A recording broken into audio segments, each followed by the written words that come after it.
Muy buen día. Tenemos la lectura de la liturgia de la palabra del día viernes 6 de marzo, en la segunda semana del tiempo de Cuaresma, ciclo litúrgico A.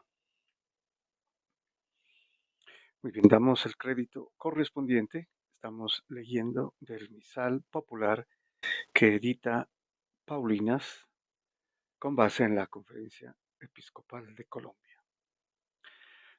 Bueno, recordemos también que estamos en un tiempo de penitencia, de arrepentimiento, ¿no? De llegar a Dios y a través de las prácticas de la limosna, del ayuno y de la oración.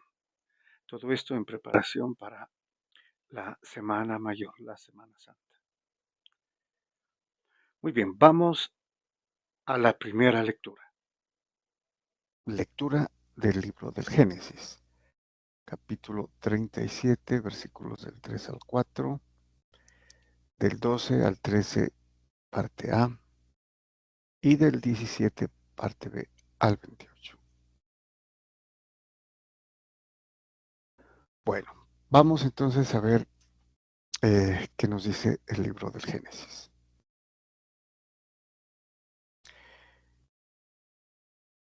Israel amaba a José más que a todos los otros hijos, porque le había nacido en la vejez, y le hizo una túnica con mangas. Al ver sus hermanos que su padre lo prefería a los demás, empezaron a odiarlo y le negaban el saludo. Sus hermanos trashumaron a Siquén con los rebaños de su padre. Israel dijo a José: sus hermanos deben estar con los rebaños en Siquén. Ven que te voy a mandar donde están ellos. José fue tras sus hermanos y los encontró en Dotán. Ellos lo vieron desde lejos y antes de que se acercara, maquinaron su muerte. Se decían unos a otros: ahí viene el soñador. Bueno, aquí habría que comentar algo sobre los sueños, ¿no? Bueno, sabemos que eh, José interpretaba los sueños y en esta corta edad de 17 años, como eh, sucede en esta narración, él les había dicho ya, ¿no?, en alguna ocasión a los hermanos que había tenido unos sueños en los que sus hermanos lo hacían reverencia, o sea, se inclinaban a él. Incluso eh, Jacob, ¿no?, su padre y su madre también lo hacían. Entonces, claro, eso se interpretaba como que le iban a hacer la venia por la importancia que sería, ¿no?, en algún momento él, que de hecho sucede, ¿no? Bueno, entonces ahí viene el soñador. Vamos a matarlo y a echarlo en un aljibe. Luego diremos que una fiera lo ha devorado. Veremos en qué paran sus sueños. Oyó esto Rubén e intentando salvarlo de sus manos dijo: no le quitemos la vida. Y añadió: no derramen sangre, échenlo en este aljibe, aquí en la estepa, pero no pongan las manos en él. Lo decía para librarlo de sus manos y devolverlo a su padre. Cuando llegó José al lugar donde estaban sus hermanos, lo sujetaron, le quitaron la túnica con mangas que llevaba puesta, lo cogieron y lo echaron en el pozo. El pozo estaba vacío, sin agua. Luego se sentaron a comer y al levantar la vista vieron una caravana de ismaelitas que transportaban en camellos, goma, bálsamo y resina de Galaad a Egipto. Judá propuso a sus hermanos: ¿qué sacaremos con matar a nuestro hermano y con tapar su sangre? Vamos a venderlo a los ismaelitas y no pongamos nuestra mano en él, que al fin es hermano nuestro y carne nuestra.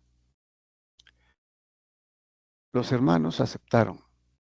Al pasar unos mercaderes madianitas, tiraron de su hermano y sacando a José del pozo, lo vendieron a unos ismaelitas por 20 monedas de plata. Estos se lo llevaron a Egipto. Bueno, ya sabemos por la historia que José llegó a ser el más importante después del faraón, ¿no? También como consecuencia de haberle interpretado sus sueños.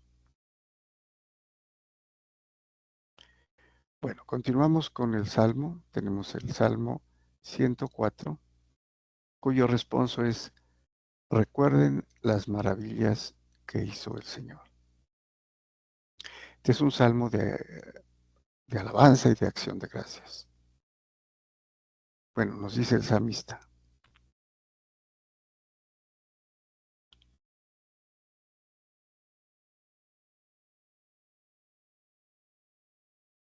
Tenemos, bueno, desde aquí.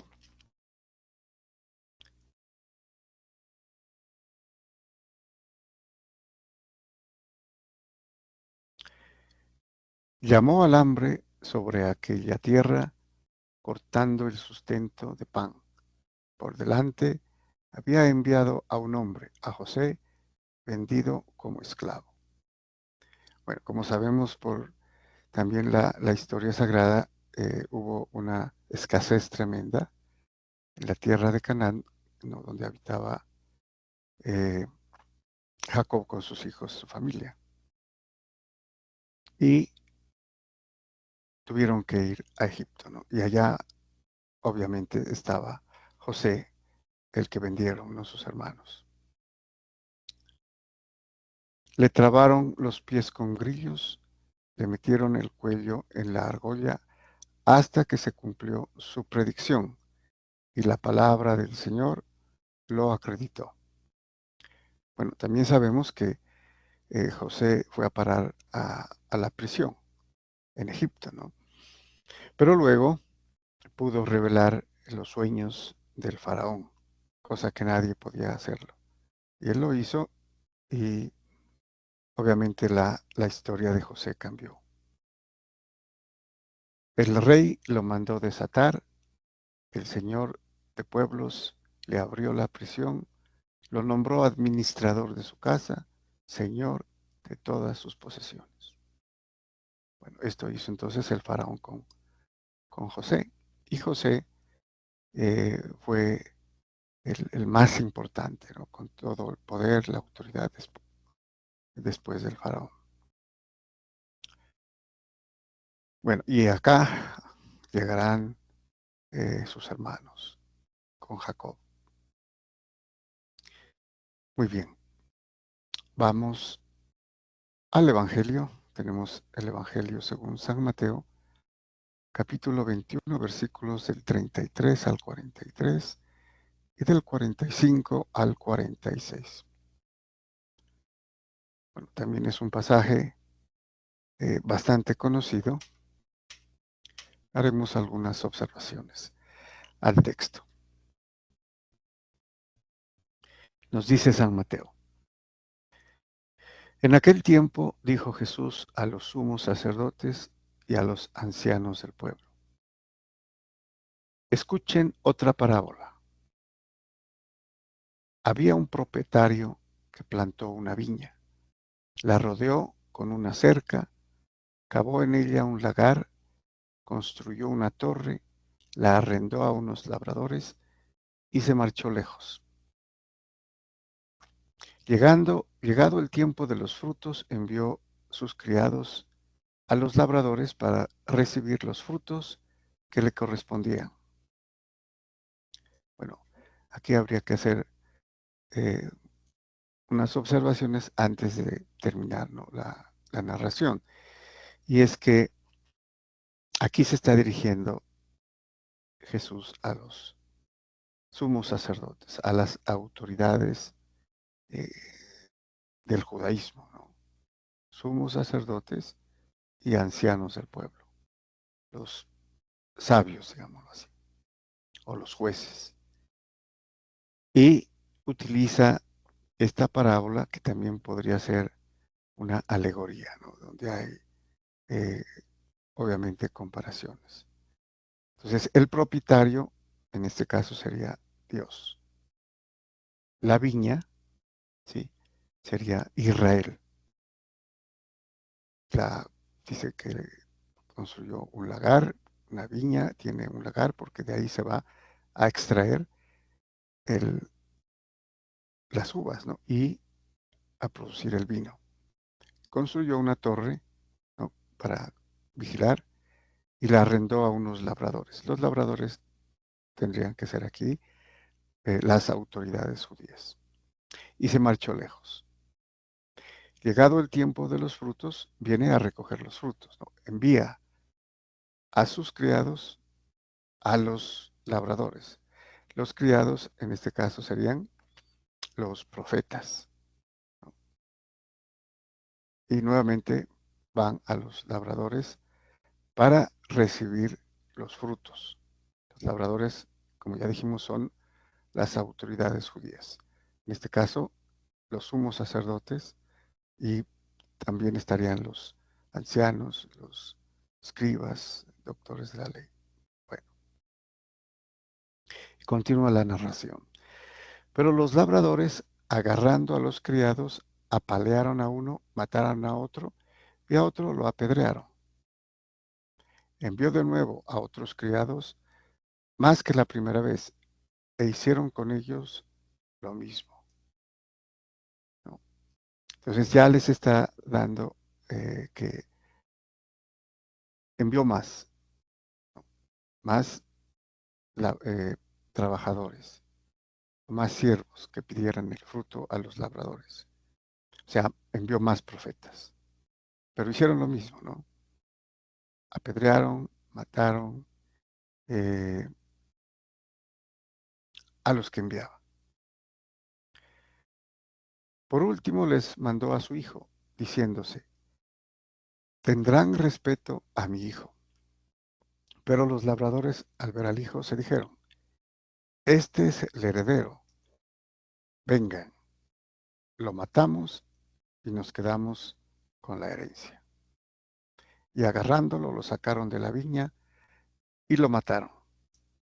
Bueno, pues aquí hay otro personaje que es el hijo, que sería Jesucristo, ¿no?, el Mesías. Envía al hijo, envía al hijo. Sin embargo, habría que hacer aquí una inferencia importante, ¿no? Eh, los judíos, como buenos administradores y conocedores de la ley, sabían que una herencia implicaba la muerte del dueño. Entonces, aquí podríamos entender que el dueño murió. Por eso viene el hijo. Por eso viene el hijo. Y entonces, aquí en la parábola o alegoría, los labradores dicen, matémoslo porque él es el heredero, ¿no? Asumen que el dueño murió. Por eso viene el hijo. Y lo mataron, ¿no? Lo sacaron de la viña y lo mataron. Aquí también hay interesante el contexto, porque Jesucristo muere fuera de la ciudad. El Calvario quedaba fuera de las murallas de Jerusalén. Bien. Cuando venga el dueño de la viña, ¿qué hará con aquellos labradores? Esto les pregunta Jesús. Le contestan, hará morir de mala muerte a esos malvados y arrendará la viña a otros labradores que le entreguen los frutos a tiempo. Bueno, aquí obviamente podríamos decir cayeron, ¿no? Los sumos sacerdotes, porque obviamente esto se refiere a ellos. Y ellos mismos juzgan que hará morir de mala muerte, ¿no? a los, eh, a los labradores, porque mataron a todos, ¿no? los que el dueño enviaba para recoger los frutos y mataron al hijo. Es difícil que ellos no se hayan dado cuenta, ¿no? Pero luego lo dirá. Y Jesús les dice, ¿no han leído nunca en la Escritura? La piedra que desecharon los arquitectos es ahora la piedra angular. Bueno, aquí el Señor Jesús les cita el Salmo 118, donde explícitamente eh, menciona, ¿no? La piedra que desecharon los arquitectos es ahora la piedra angular. La piedra de la iglesia, de la nueva construcción, ¿no? Bueno, veremos esto un poco más adelante. Es el Señor quien lo ha hecho. Ha sido un milagro patente.